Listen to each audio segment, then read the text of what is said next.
So I caught myself completely obsessing over benchmarks this week.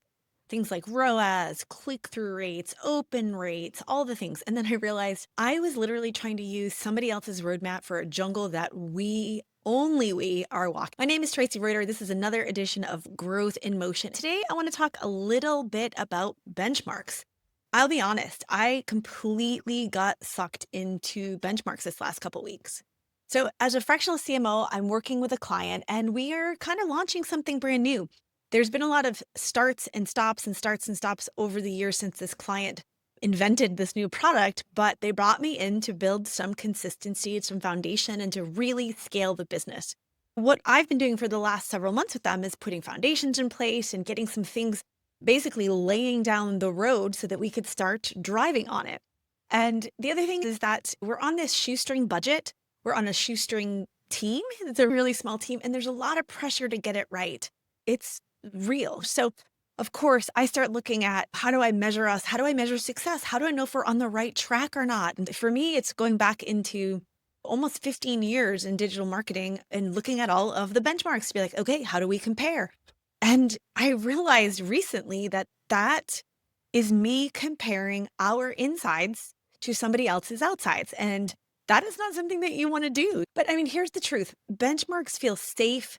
They feel like certainty. Benchmarks help you feel like you're on the right track. And so naturally, whether you're a founder or you're in marketing, you want to look and see, am I close to the target? And the hard part is when you're building something new, like the situation I'm in, whether it's a new category, new behavior, new technology, benchmarks are averages from other companies.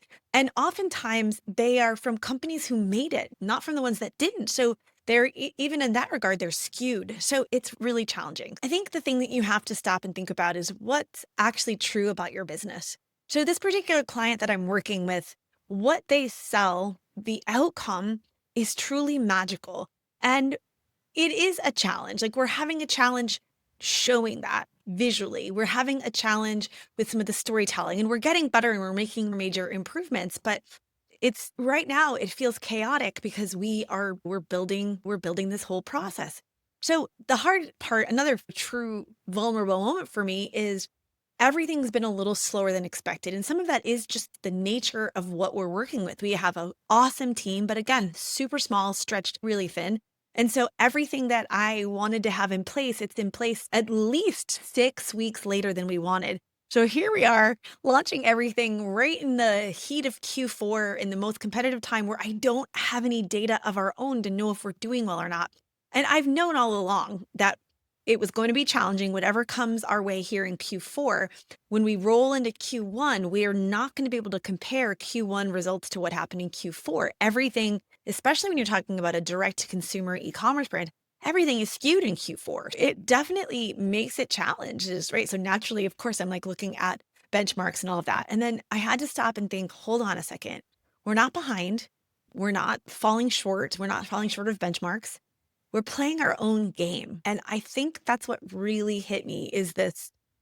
We're playing our own game and it's benchmarks are great and they're helpful, but yet they're not helpful because even when we look at competitors and I do competitor analysis or I find a website that's inspiring, again, you don't know the true story behind the scenes of what's happening in maybe your biggest competitor's account. And so you have to look at those things and be inspired by it and take some of it with a grain of salt because you are playing your own game. You are running your own race. And so it's really important that we don't get caught up in benchmarks, right? We don't get so caught up in them that we are judging ourselves so strongly against it.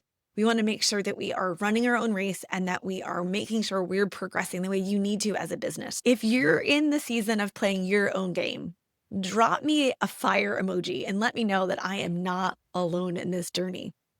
So, with that, my friend, I am Traci Reuter. This is another episode of Growth in Motion, and I will see you next time.